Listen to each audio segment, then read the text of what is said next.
Greetings and welcome to a Friday edition of the Shotgun Start. It is January 23rd. Andy, how we doing?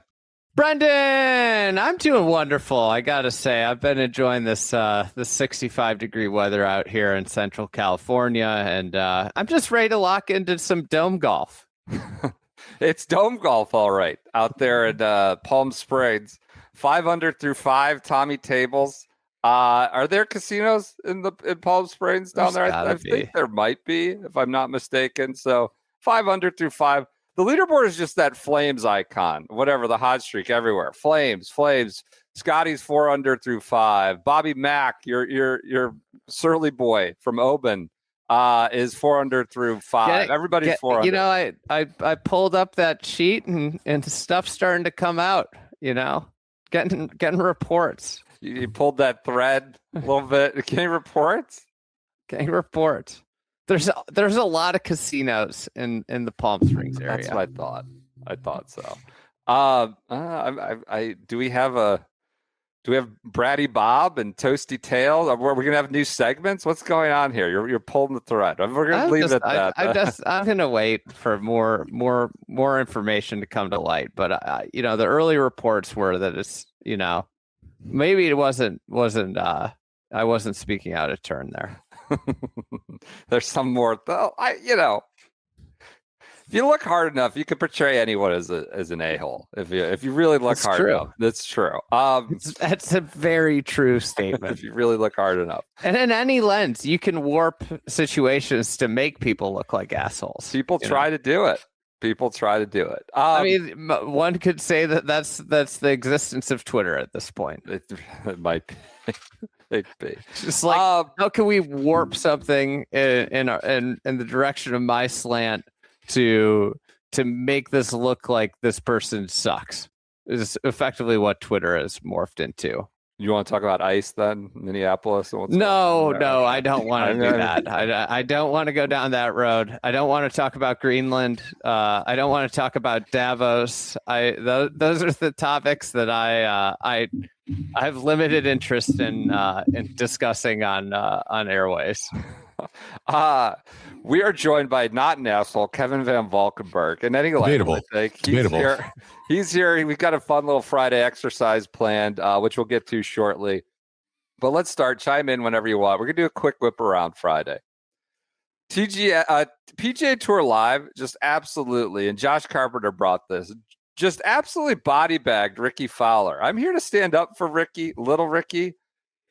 They posted a graphic of Sepp Straka and Ricky Fowler vis-a-vis the height of that Death Valley bunker or whatever it is on 16. There's no further context needed other than a human. Like there's like 6 inches, 5 inches like differentiating Ricky and Sepp. Like why is Ricky needed there? Either it's just Ricky or it's Sepp. Also, why? There's shorter golfers than Ricky. I agree. This is the thing that is befuddling me is that Brian Harmon's in the field, who's actually won a major championship. And he's like 5'7", 5'6". If you wanted to do this graphic. And also Christo Lamprecht's in the field. You could have done Christo and Brian Harmon. Total drive. This doesn't make any sense to me. The thirst trap for Ricky's people, I think. With either to engage Ricky's people in anger or, get them to share that there on their own. It's the Ricky fan club. It's the price of fame. So that's our first bit of whip around amusement on Whip Around Friday. It's early as we record this. The American Express is just birdies. Scottie's well, now he has the flames. Scottie, it's a moving situation. He's 5 under through 6. Scottie Scheffler, just an absolute dome golf pillow fight. What do you think you get the flames for on the PGA Tour leaderboard? I don't know. Probably in a row, I bet. I think the flame, they probably had overused the flames, I would think. It seems like it's 3 in a row. Maybe that's where we're at. But shouldn't it all be relative, right? For Palm Springs? He's on La Quinta. He's on the La Quinta course. I think that I would like to suggest that they should get a little Caleb Williams gif of him doing the Iceman for people like Pontus Nyholm, who's 6 over through 7. Ooh. Rough start to Pontus's career on the PGA Tour. That's too bad for Pontus. Yeah. So early goings on at Palm Rico Hoey, not a Palm Springs guy apparently. 3 over through 6. Ricardo. We have a bunch of other. I think it's Richard. Okay. Yeah. Big game within the game all year is the P Cup. Who's he going to play for on the P Cup? I meant to put this on Shotgun Start Instagram, but I've deleted social media. I was in Mendocino this weekend. I talked about this, but there's a great bar that I was dying to go into called Dick's Place. And on the window, it said, "So few Richards, so many Dicks." You were dying to go in there. Did it look like it had character and charm? It looked like a wonderful dive bar, a wonderful establishment. We need to get Richard Bland up there. Take a field trip with him. Kevin, I've got a great Toasty tale. We got some other news. Rory's going at the fines on the DP. But let's get to your segment, Kevin. It stems from our sort of impromptu discussion Sunday or Monday morning, as it were, of Caleb Williams, just one of the great plays in NFL history that lost a little bit of luster based on the outcome. If they win, it doesn't matter. No, yeah, forgotten to history. It's like with Dwight Clark and all these things. It's like goes into that whole deal, and then now it's like an amazing memory. I compared it to Rajai Davis' home run for my Indians in 2016, and we asked, this has to occur in golf with great frequency, right? Shots of insane consequence that are executed with precision. And the guy, goes on to make a bogey or someone else bests him in the last hour. And you apparently dug into this with great detail and have a list for us. What about great detail, but certainly some detail. Okay.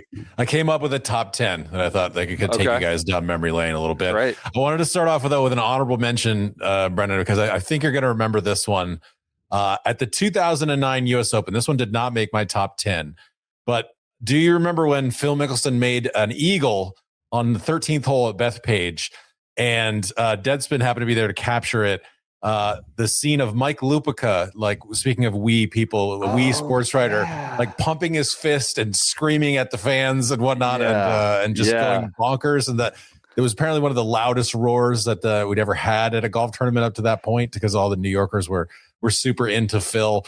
But it was an incredible 4-iron to about 20 feet, and Phil rolled in the eagle putt, and sports writing dean Mike Lupica was going cheering in the press box, screaming FUs at people who were doubting our boy Phil. So no cheering in the press box, but he lost his mind. My fellow BC grad, Mike Lupica. I didn't know that was a BC guy. Wasn't he on the Sports Reporters? Yes, he was. My other fellow BC grad, Bob Ryan. Pete, did you ever watch the Sports Reporters, or was that past your time? No, I watched as a very young child. My mom grew up with Jeremy Schaap, so he was always a staple. Oh, yeah, Jeremy. Dick Schaap's boy. That's great. Dick Schaap. Jeremy Schaap had something to do with golf. What was that a few years ago? There was some story with the Schaaps. Not sure. I'm I not don't sure know if I about that. remember. I think we could. I had a Dick Schaap was kind of a titan of sports writing / commentary, so I'm sure he got involved in golf. Yeah, with Arnold and others. But anyway, let's get going here on a list here. This again, things that are kind of forgotten to history. I probably don't know if you guys remember this one. This would have been probably a little bit. I'm a little older than you guys, but probably a little before your time. The 1984 U.S. Open. This one is kind of almost hard to categorize because the whole thing sums up Greg Norman's career in some ways. So on the final hole of the 1984 U.S. Open at Winged Foot, Greg Norman, this is just like a microcosm of who Greg Norman is. Absolutely stripes a drive right down the middle of the fairway, has about 170 into the hole, takes a 6-iron and hits it 4 rows into the bleachers, maybe 50 yards offline. So Greg gets a drop and he's short-sighted himself. And so it's basically impossible. The drop there from the temporary movable obstruction is right by the bleachers. All he can do is basically chip all the way across the green onto the fringe. It's probably 50, 60 feet with probably 5 feet of break. Yeah, 18 at Winged Foot. He holes this putt and to force a playoff. Fuzzy Zeller is in the fairway Fuzzydell would make a par to force the playoff himself. But without this, Fuzzydell would have won outright. And Fuzzydell memorably like waving a white towel in the fairway, a sort of celebration. But that putt is probably one of the most clutch things that Greg Norman has ever done. It was erased by the fact that he shot 75 the following day and lost by 8 in the playoff. But that was a true Greg Norman moment. That's nuts. Number 9, which I'm sure you do remember this one. Everybody remembers at the Masters when Adam Scott made that putt on 18 and screamed, "Come on, Aussie." There's the famous pictures of it. Him sort of doing this in the rain as the rain's falling down. But as Adam Scott is signing his scorecard, so about 10 minutes later, Angel Cabrera threw a dart into 18. Hit it, one of the best shots probably in a closing on the Masters, maybe ever. Hit it to like about where Rory hit it, but without the come back off the hill and spin back down. Hit it to probably 2.5, 3 feet. Stuck, right? To force the playoff. Yeah. Probably could only stick it there because the rain was sort of pouring down at that moment, but knew kind of in that moment, like it's a do or die for me. And so threw an absolute dart and then smoked some darts in the. That was badass. I mean, I know, intervening years haven't been kind to Angel, I suppose, in his image. The same with Fuzzy, same with Shark. We're on a run here. But when he hit that, he did this like, he was so deadpan most of the time, just sauntering the El Pato. He did this like fist pump, like, yes, and just like jammed it right back in everyone in Australia's face. I mean, that was a badass shot. Angel was like the precursor to Brooks. Yeah. Where he won these big game hunter. Interesting. But he did nothing in PGA Tour events. Showed up maybe 5 minutes before his tee time, hit 2 balls, and then walked to the tee. Like he was so close to having three majors. And like God. This one, I don't know that you will remember because this one has totally been forgotten to history. You can't even find a video of it. Like that, you can only see video of the putt. But at Whistling Straits, before Dustin Johnson grounded his club in that bunker in 2010, then the big sort of like, controversy over whether or not it was a bunker or not. Yeah. On 17, Dustin Johnson hit a 5-iron from 223 to about 6 feet and rolled in the putt. That gave him the outright lead in that PGA Championship. And then, of course, everything happened on 18. He ends up missing the playoff. Bubba Watson and Martin Keimer end up in that playoff. Yeah. But that was like one of the more like true like Dustin Johnson moments. I had in my honorable mentions here as well. The 5-iron that Dustin Johnson hit into 18 at Chambers Bay. Obviously, we know that one didn't work out, but that was one of the best shots I think I've ever seen in person with this sort of clutch moment on the line. It seemed like if you were a Spieth fan, like, oh, well, this is over. Like Dustin Johnson's going to make eagle, and this is going to be completely for naught. And then at the very least, he's going to make birdie, and it'll be a playoff. And of course, what happened. But if you want a long iron with like a major championship on the line, Dustin Johnson, pretty good person. Good call. Good call. This one kind of seems, I was there for this one. This is truly the worst major championship that I've ever attended in person. However, this is the only thing that I remember from this major championship. The 2016 PGA Championship at Baltusrol. Jason Day throwing a 2-iron to about 12 feet from 252. First of all, who even hits 2-irons anymore? That was kind of maybe might go down as the last great 2-iron ever hit. I could probably write a whole newsletter piece about that. But it got him within a stroke of the lead to Jimmy Walker, and Jimmy Walker sort of limped his way home, and got up and down on 18, I believe, to sort of essentially close it out. But that was like one of the great like Jason Day shots of all time. That was literally the only like brief burst of energy that entire major, it felt like, was that shot. I was like, oh, this is good, this is interesting all of a sudden. And that was truly about it. Rain soaked, horrible. Remember they jammed I think 36 holes or 27 holes into the final day. It was we joked for years that it was like that major had occurred on a green screen because no one who was there remembers anything about it or cared. And awful.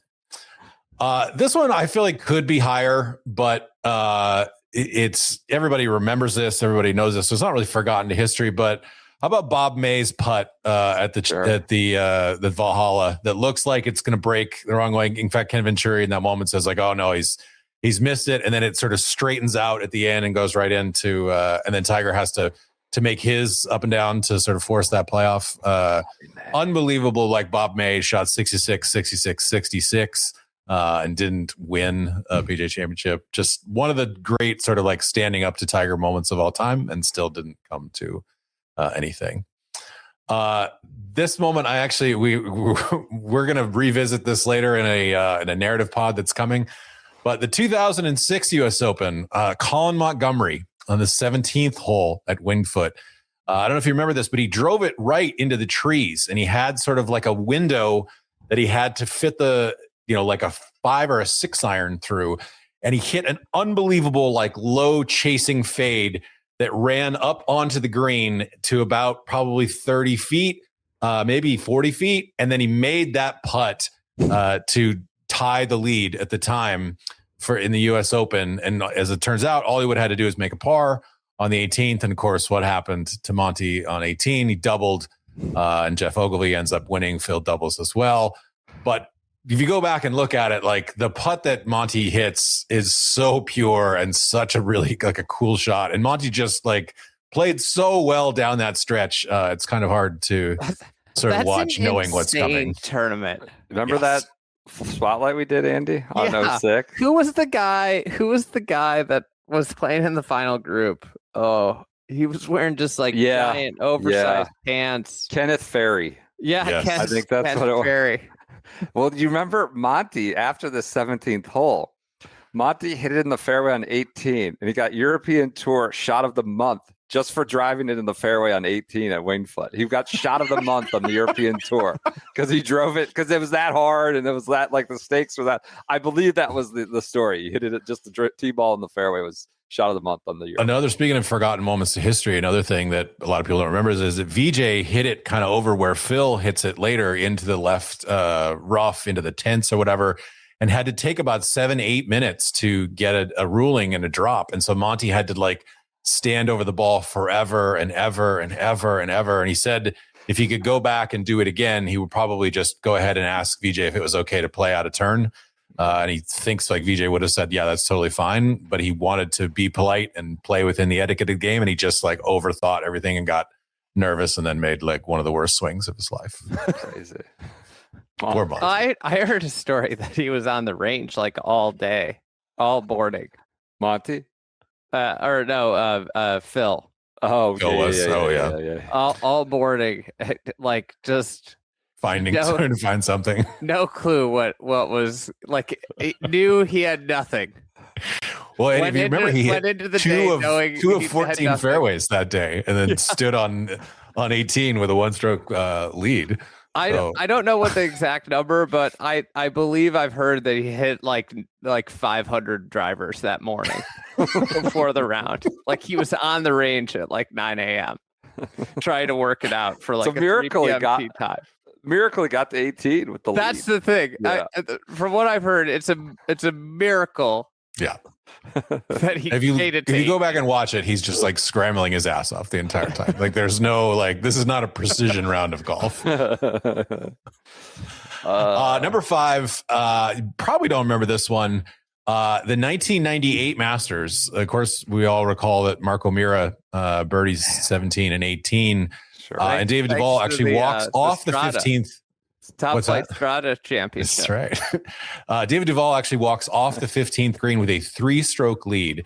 But long before Rory hit like the shot of the century into 15, like 3 days in a row at the Masters, Fred Couples hits one of the best shots that you will ever see into 15 to tie for the lead. It's just like a 6-iron from like 205 that absolutely never leaves the flag and goes to about 2 feet for the eagle and to tie the lead in that Masters. The fact that like Duval and Couples played really, really good golf and somehow O'Meara still beat them. Duval, of course, bogeyed 16, and that was sort of what kind of brought O'Meara back into it. But is that, go watch that shot that Couples sends there. It's one of the most buttery like couple shots ever. That it was like an absolute lightning strike. That's great. Number 4 was actually here for this one as well. This is Jordan Spieth's putt on 16 at the Open Championship in 2015. You have the Grand Slam hanging in the balance. It looks like he's sort of out of it. Hits a shot that is way left of the pin. It's essentially like a double breaker that he has to run along the knob, and it's probably 60 feet. And it goes in. He starts celebrating with like 3 feet to go, and all of a sudden he's tied for the lead in the Open Championship, about to potentially win a 3rd straight major. I think like it's a true like do or die moment. Like this is like, hey, and then maybe like could have been one of the great moments of golf history if he doesn't immediately turn around and bogey 17 and then hit it. Atrocious drive on 18. So he sort of flew a little too close to the sun. We went from like this guy's gonna win. He might win the single season slam to Zach Leishman Usti playoff within like a span of an hour. Like it was like, not saying that was bad, but it was like truly deflating. Like take the air out of everything. Yeah. So number 3, this one another kind of sad one, but the 2009 Open Championship at Troon. Of course, Tom Watson, kicks away this one. But on 17, Tom Watson hits a hybrid from 270 that never leaves the flag. Just absolutely ropes it. This is how he ended up getting the lead going into 18. Is he birdied 17, and a 59-year-old man, obviously is a little downwind, but with those like Adams hybrids that he was playing back in the day, just ropes one right, and it lands perfectly, maybe like, right in the front of the green, and rolls maybe like, probably a foot or two off, and he gets up and down and makes birdie. In that moment, at like 59 years old, to take a 1-stroke lead going into 18, I think that is worthy of like a truly great rise to the moment occasion. That's awesome. One thing about that major I always forget is like the aggregate playoff was like not competitive. Horrible. Right? It had to be there on the 72nd hole, and then they go and do this 3-hole playoff, and it's like it's like watching a FBS school, or you know what I mean? Just total mismatch. Yeah. I think he lost by 4 strokes at least in the playoff. I think he doubled. Maybe the opening hole. It was truly like he had tears in his eyes as he was like playing the 3rd hole, because he knew like this was it. It's like an hour of pain. Like it's like like it wasn't even a competitive. It's just 1 hour of like lashings of what could have been the greatest win ever. I would say that's the most disappointing. I love Stu Sink. Mm-hmm.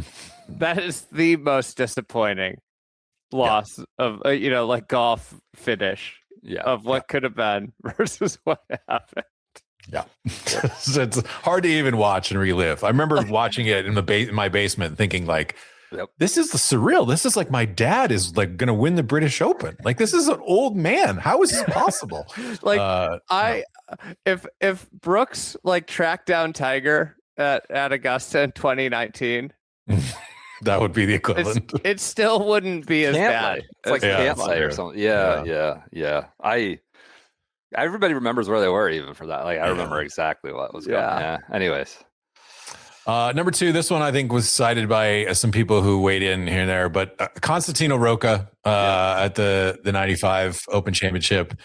He has to birdie the last hole to get into a playoff, hits an absolute like chunky like chip or whatever that essentially like lands and sits at the bottom of the Valley of Sin, and then makes like a 90-foot putt or whatever it was to force a playoff, and is pumping his fists and pounding the green, like kind of one of the most iconic moments of the 90s for the Open Championship. And Daly, of course, being like with his mullet cut and the Reebok sweatshirt, and just the incredible scenes there. So that's a good list. I love that. I've heard the Rocca one. We got mentioned quite a bit. All right. And the number one is the 1977 Open Championship duel in the sun. Jack Nicklaus is trailing Tom Watson by a shot. Watson hits an iron off the tee in the fairway. Nicklaus decides he's got to hit driver. Pushes driver. It's kind of like right on the edge of a bush in some like pretty deep grass. No one knows like if he can even get this on the green. He of course takes like an epic cut, gets the ball up to 40 feet. Watson responds then in the sort of one, like, probably should be like more famous in some ways than it is, but hits it to like a foot and a half. So Nicklaus has to like make this putt, which is like, there's no chance it's going in. Well, Nicklaus, of course, rolls the putt in. That's why the duel in the sun is thought of in some ways as like, one of the great showdowns of all time, because Nicklaus made Watson have to putt a 2-footer on the last hole to win the Open Championship by a stroke. But an unbelievable kind of clutch moment of like, all right, you know what? I'm not quite done. I'm going to take this out of a bush and get it onto the green. That's great. A couple just sort of other honorable mentions that I wanted to throw in there. One of my qualifiers to this is it had to kind of occur late in the round. Can't be like nobody remembers like a first quarter touchdown pass. Like all the Louis Oosthuizen mentions of like the albatross on number, that came on the second hole at Augusta. Like it's sort of irrelevant. But I was thinking Louis at Kiowa. Oh, he actually never hit that whole final round. One of the ones that I had was Cam Young driving the 18th green and making an eagle. At St. Andrews. At St. Andrews to force Cam Smith to make that last birdie putt. People who I was going to bring this up. Third. You had this one on your list, Peter? I was going to add this. What about Sergio and the 2015 Players that Ricky won? Yes, that would be one. That I was limiting this to majors, but the putt on 17 would absolutely be one, like from the back fringe. That would be a good one. I mean, Kisner also hitting an iron shot in there in the first playoff hole. That was a pretty big one. That was a good one. Yeah, we got some non-major submissions, like Victor Dubasson out at Dove Mountain. Yeah, that match play one. That was the good stuff. Yeah, just laughing, leaning over. I also had this one will hurt, Andy. In the 2004 Masters, Ernie Els, I don't know if you remember this, but he made an incredible eagle on 13. Hit it right to the slope. He was going to win at that point. Funneled right down to the pin. I think he had like a 2-stroke lead at that point. Of course, Phil went bonkers down the stretch, but that was kind of an awesome Els moment. Mickelson, he again at Troon, in that duel with Henrik Stenson, hit an unbelievable second shot in the par 5 into the 16th hole down there. He just missed an eagle by a half inch, and of course, Stenson hit it like way right into the crap, chipped it all the way across the green, and then made the putt for birdie. So Phil made a birdie, but didn't even like pick up a shot. And then Henrik then birdies the last hole again to win by 2. So it was like Phil could basically not do anything at that moment. I feel like Rocco Mediate deserves kind of a little bit of a nod in this. He birdied 13, 14, and 15 during the Monday playoff, and then only lost when he ended up bogeying the 91st friggin' hole of the whole thing. So, God, I can't believe you didn't have any Lee Westwood moments in there. Lee was actually in that Open Championship with Watson. He almost made an eagle on 16 and then bogeyed 18, or else he would have been in the 4-way playoff as well. I did have that right. I didn't want to rub it in, that time period was really tough for Westy. Yeah, the Torrey Pines too. The Torrey Pines was tough. Literally just vomited all over himself all day. Yeah. The one other last one that I had was Tiger at the 2018 PGA Championship. The shot, he went kind of bonkers on that stretch from about 9 to 16 or so. Bellreef, Yep. Made 5 birdies in 7 holes, and on the 15th he hit it to a foot from like 164. Another one that I got to witness in person. Is that the hole that nobody bogeyed the whole day? I think it was. Yeah. That wasn't. No, that was the par 3. That was the third hole. Yeah. Okay. All right. Yeah, the balls were just sticking. They were like going in. I remember talking to Andy that day. You were there, Andy, weren't you? Or maybe we were texting about this, but you were like, "This is a joke." You did the Justin Rose. This is a joke of a pin. Like, what are we doing here? This is not a major championship. I was clueless about golf architecture in general at that point. I was like, "Oh, okay, yeah," but no. And then you pointed out later that not a single pro made a bogey on that hole late in the day. It's crazy. I think like somebody hit a shank. Somebody shanked one on the other side of the water and made par. Somebody was it? I can't remember. Matt Wallace had a hole in one that day. That's good. That's good. Good list. God, Tiger went nuclear there. He went nuts did. there for about 2 hours. Oh, that's good. Did any readers have any ones that we missed? Roca was a big one. Somebody mentioned on the YouTube comments, Phil holed out at 10 at Marion in 2013. Yeah. Which I don't remember that. I remember him airmailing the short par 3 there, whatever that was. Is that 13 at Marion? Yeah. 13. He airmailed that with, going back and forth with Bones, and he's going to win, and he just can't hit a wedge on the green. I forgot the hole out. Usti was mentioned a lot, but it just feels like that's too early in the round, like you said. Furyk holding a bunker shot to extend a playoff against Tiger at Firestone. That's from Dan Griffith. That's not a major. Davis Love holding the, quote, Tiger chip at 16 at Augusta, 6th year before Tiger, and finishing second to a Lothable. Jose Maria. I don't remember that one. Yeah. Was it the precise Tiger chip on 16? It was kind of, yeah. I've written about the Tiger chip a couple of times, and you get the well, actually. It wasn't that hard because Davis Love did it already. All right. Dan Griffith and Friday Golf Club had the Norman putt at Winged Foot that you mentioned. Royal Troon, Phil's entire round. I think that mediate, like those are like two. That's probably a separate list of the greatest final Sunday round or whatever, Monday in this case. What else do we have? Nicholas Kramer, Colin Morikawa being Scottie Scheffler by 2 strokes to lose the FedEx Cup by 4 and 24, just being cheeky on the. JT's approach in 2017 where they put a plaque at Erin Hills, but that was Saturday. That was Saturday. Night, yeah, right?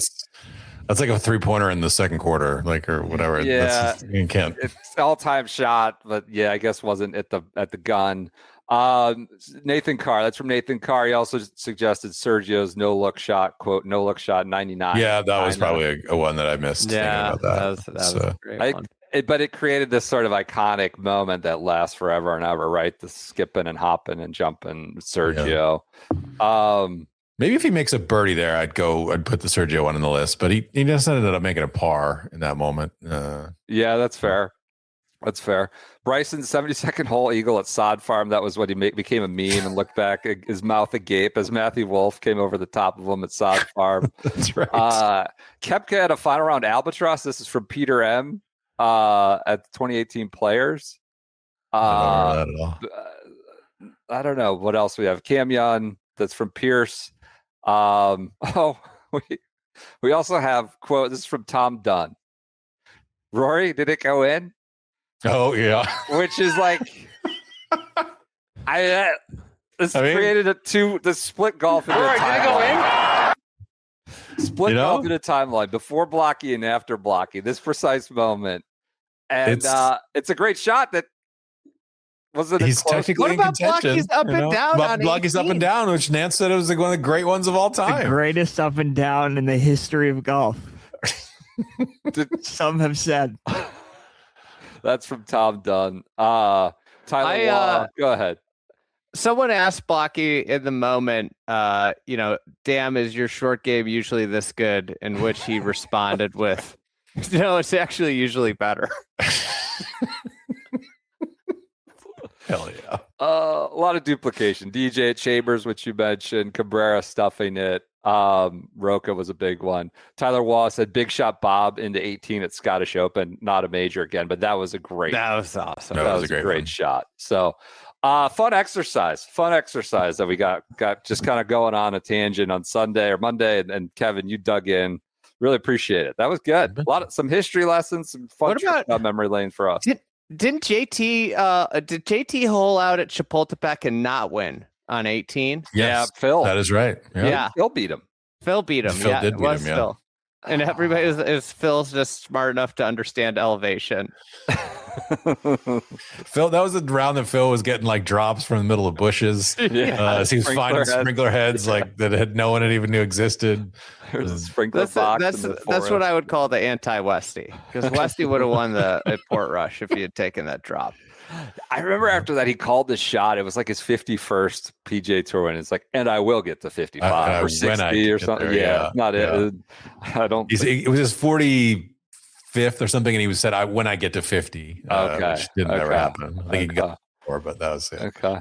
Good. That was a fun Friday trip down memory lane. KVV, thank you for your contributions. You will read more about that in the newsletter. Kevin is on fire right now in the Friday newsletter. I'm having fun with the newsletter. It's some bangers, whether it's about Blades or Jordan Spieth or Brooks, whatever it is. You have something coming Friday on this subject too. Probably. I do. We're gonna, if you want to see a little bit more detail in some of these things, I'm gonna rip them off in the newsletter for this. So. Love it. Thank you, Kevin. You got to bounce, do you not? I do. Okay. All right. We'll see you up. Thank you. All right. This let's segue. This episode is brought to you by Good Walk Coffee. It's fueling the team here at the Shotgun Start. We have the fried egg blend, the Shotgun Start blend. The grocery store shelves here going to be cleaned out if they're not already. My wife tried to get groceries delivered. The snow is coming Sunday. Can't get anything delivered even before Sunday now at this point. Seems like you might have to go to the store. I'm going to have to do that, but I know I don't have to get coffee. You might have to dust off your shoes, your boots, and go out there. No lie. Going to the grocery store was one of my favorite pastimes. Before we did delivery, I just put headphones in. I leave my wife and kids go and just take a little extra time going up and down the aisle. Great. It was great. You know what is a classic for me now is weekend take my daughter to Costco. Oh, and it's like it buys me so much marriage capital because it's like a 3-hour trip. Yep. And the kid's mostly entertained, right? It's not gets all the samples. I just let her go nuts on the samples. Oh, you want another cookie? All right, that's fine. Have another cookie, and then I come back and I have done my part. It's great. It's such. I may have to go tomorrow or Saturday before the snow comes. The shelves might be empty, but I know I don't have to get coffee because I'm a subscriber to the Shotgun Start and fried egg blends. You can too at goodwalkcoffee.com/shotgun. Goodwalkcoffee.com/shotgun. You can peruse the offerings there. There's still a fun little video that we did when we went out to test the blends and make a few choices. And the code is SGS. At checkout. I turned off my mic during that Cameron video. Just Cameron, like his head in his hands, just distraught. We were filming for an hour, and you were fiddling in your pocket and flipped it off. Is that what it was? The microphone? Yeah. I can't be trusted with one of those handheld microphones. That's why I have to wear this headset. Well, if you want to watch that video, it's at goodwalkcoffee.com/shotgun. What that video could have been. The code is SGS. You get 20% off. And when you subscribe, you get 10% off. And you're supporting Fried Egg Enterprises here for us to get out and do some work. We had some calls recently about big plans for the year. So subscription will help us. We just booked an Airbnb in Chicago. We did. We did a little Shotgun Start live show planning for February 12th. Buy tickets for that at Space, February 12th. PJ's cooking on a run of show. I heard that's what you're supposed to do in these things. Run of show. Run of show. He's a show runner now. Would he qualify as that? I don't think so. I don't think this is. I don't think that like a concert or a live podcast would need a show runner. I think that's like a TV show, right? It's basically the writer. It's the brains behind the good TV show. He is the showrunner then. That's true. All right. Well, we got February 12th. Submit where you would like to see PJ in Chicago. I've already made the case that he needs to go to Navy Pier for a couple hours. PJ explores Navy Pier, goes up on the Ferris wheel. I'm willing to go anywhere. It's gonna be cold. Just remember that this is gonna be mid-February, but I'm willing to go anywhere. Send me wherever you want. Are you sure, PJ? Anywhere? For the most part. Okay. Have you watched Hoop Dreams? We're gonna send you to Cabrini Green or something. We're gonna get you. If what's left of Cabrini Green, it's not really there. You said anywhere. I want PJ exploring all corners. We should look. Chicago. We should look into going to a high school basketball game. Oh, I would love that. I'd sign me up. I love doing that. Submit it. It's like the second week of February. Submit the best high school basketball games we could go to. That'd be great. I'm out of the high school basketball scene right now. Yeah, it's great. It's great. Good. Talk about another thing to get marriage capital and get the kids out of the house and just keep them occupied. high school basketball games. Great stuff. I love doing that. I should check this weekend. So, all right, that was a good one. Coffee ad, a live show ad, whatever you need. Go check out the show notes for tickets. Tickets are selling fast, we're told by the venue. So gobble those up. The run of show has some interesting tidbits, turns and digressions. So it should be fun. It should be good for everybody in attendance. All right, let's continue on. I just want to do a Friday Toasty tale, Andy. Toasty was posting last night from a minor league hockey game in the Palm Springs area. The Firebirds, I believe, is what they're called. Some AHL team. I love it. Toasty's night before a PGA Tour event. He's in the nosebleeds at a minor league hockey game. Just warmed my heart. We've gotten so much testimony about Toasty being like one of the good people. He just misunderstood. Well, here's a Toasty tale to kick us off in 2026. The day after he qualified Q school, gets through Q school, he apparently flew west. I believe it was Las Vegas. Might have been Mesa. Might have been Phoenix, actually. To allegedly buy a small-ish seaplane. And there is Instagram documentation. He was absolutely in a plane. But why a seaplane? He would tell people that like runway space and airport space is too expensive. So he's a registered pilot. We, of course, know the whole rental car stuff is a scam. So he would stash little like beater cars, like Subaru hatchbacks and stuff around the country and fly to main airports and then get to the car. Apparently, I don't know what I'm supposed to infer from this, that he's flying his own plane and leaving it in bodies of water that are near these tournaments. But a quote was the runways are too expensive, runway space. So he got a seaplane and he's a pilot and he's out there just, I don't know, he's flying around. This was at Q school. And he was definitely checking out planes the day after Q school. So that's our Toasty tale. That's the Toasty tale. A unique individual, a unique one-of-one individual. Best of luck to him this season. What other news? Would you get in a plane with Toasty? Sure.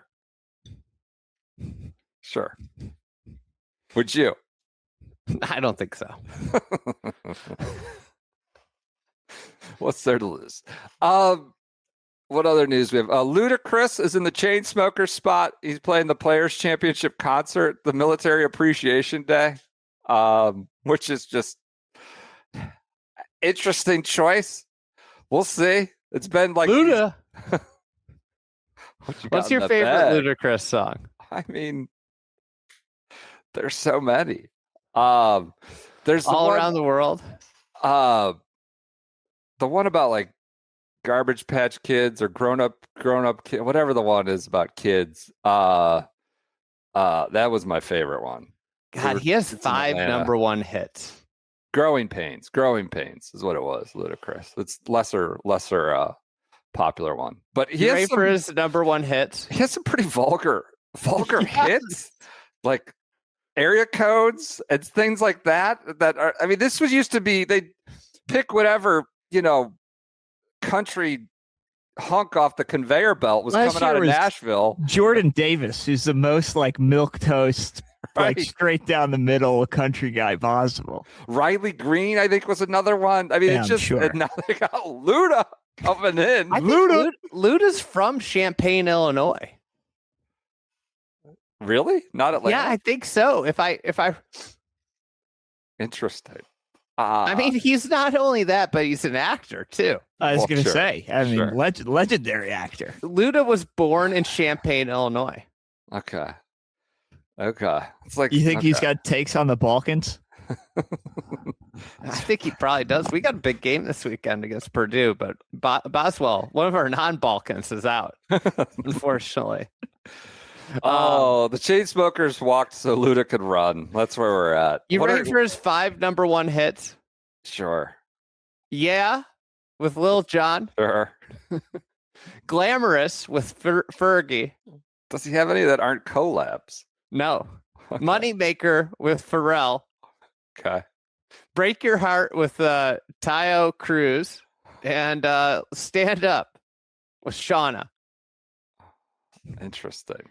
I'm stunned that "Baby" by Justin Bieber never got to number one. Truthfully, it's a big Ludacris feature for people of my generation.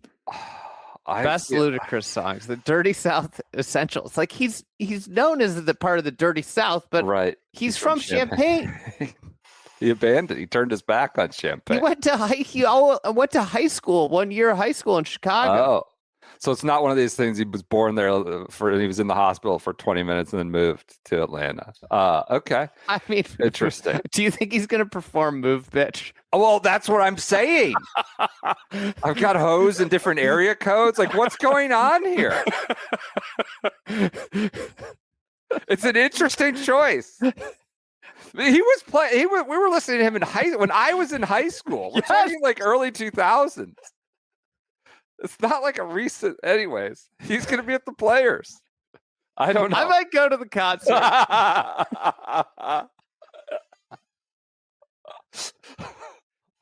I think I went to a Ludacris concert. He came back to Illinois when I was at Illinois. Okay. I think I went to a Ludacris concert there. Memory's foggy. I can tell you how much how memorable it was.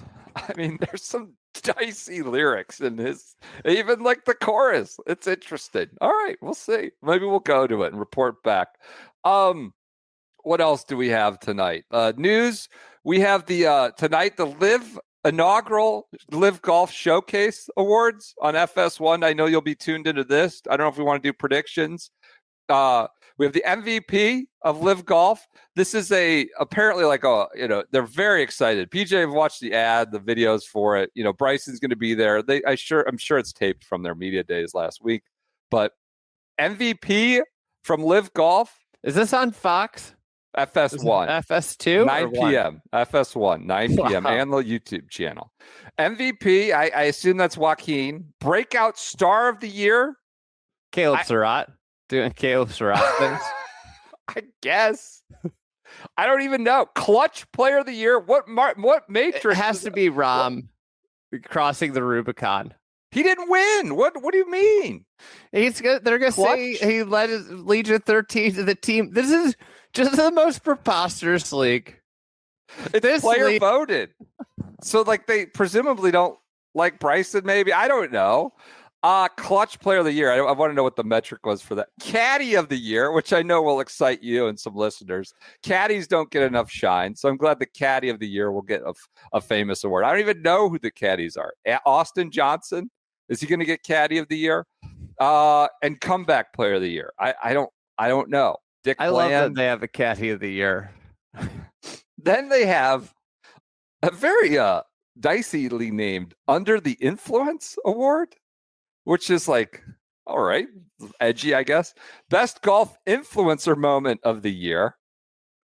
And then the best head-to-head duels of the 2025 season. So many awards. Then there's 15 awards recognizing individual excellence. This is a participation award, essentially, ceremony at some point.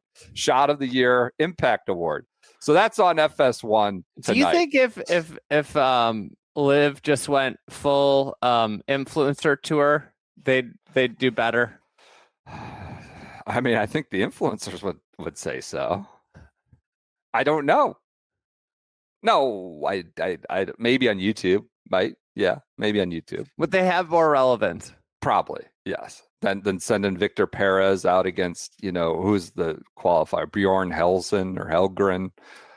Yeah, probably. What else do we have? PGA show. Don is apparently owning the stage. He's down there rumbling around. We were getting videos of him talking about let's celebrate some winners. His massive presence. We have hologram Bob Parsons came into our lives today as well at the PGA show. I don't have any other. PGA, is there anything I'm missing on the PGA show that I need to add? I don't think so. I Don's presence. Don is commanding a stage with a microphone in his hand. Not the first time we've seen that. Probably won't be the last. VJ claps back. Says, I'm here to play. I wouldn't compete unless I can actually win and play. News. If VJ wins and gets a 2-year, I'll just be the happiest person in the world. I hope he wins like Butterfield and gets a 2-year fall.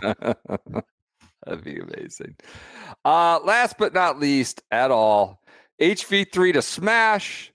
We have TGL. Did we? They just announced it. I don't know. I can't keep track of all that. Where did HV3? HV3 was part of the deal right when Gooch came on board, right, PJ? Yeah, he got traded for free to make room for Tom Dietrich, I believe. Yeah, well, it was just announced. I don't know. You know all what? Right. You're late on the hot stove season. We've been monitoring Gooch. Well, it's official now. What kind of press The commission. He's making. The commissioner signed off on it. It was only in principle, and now it's consummated. This is like when Presti was trading for draft rights of like 8th graders in Lithuania. He's just making trades ahead of time. It's fine. TGL, Justin Rose gets the first albatross in TGL history. He said his first albatross. He said it definitely counts. Andy, where do you land on that as a hole-in-one truther and gatekeeper? Does an albatross in TGL mean it's your actual first albatross? It's just no. Okay, interesting. He had a 5-iron, I believe it was. Do you guys want to do the TGL power rankings while we're here? I don't think it matters if we want to do them or not. Do you want to do the TGL power rankings? Well, he made the graphics. I would hate to do it and have something change here. Let's do it. It's been a while since we revisited this. You might wonder, why are there 8 spots? Peach, are we going top down or bottom up? We're going top down. All right. Why are there 8 spots in these rankings when there's only 6 teams? Well, we'll find out. Number 1, they are a behemoth nobody wants to face. The Ball Frogs, Boston Common. I actually wore my Ball Frogs gear on a run today and had to stop in a store on the way back. It was like I kind of looped it in my run into a chore, another trick of the trade. Yep. And the person at the register said, I love that pullover. So I said, are you a fellow Frog fan? She then had no clue what I was talking about.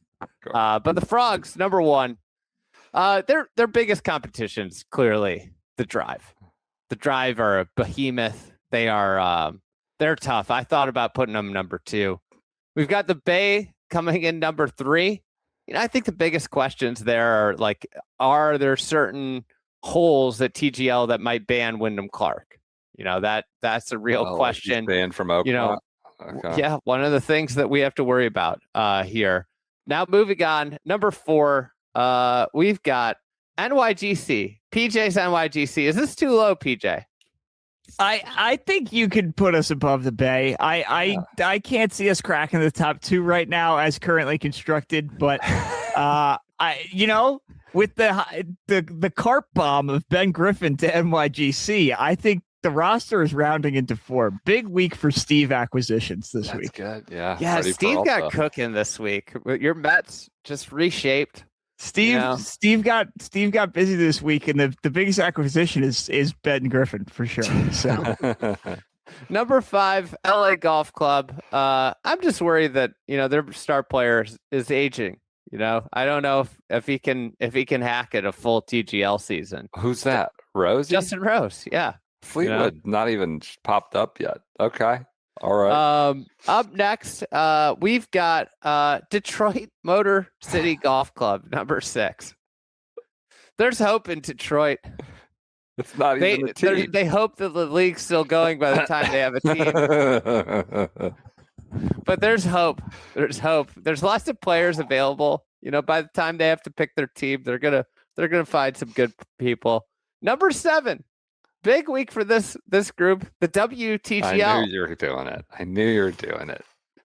WTGL gets its first wave of commitments, including a retired Lexi Thompson. And then finally, still wearing paper bags over their heads. Jupe Stinks fans everywhere have no hope. And I'm at the point where I kind of think we could have an Eli Manning situation with Brooks where he, they want to take him, they want to pick him, and he's going to say, I'm not playing for this team. It's so bad.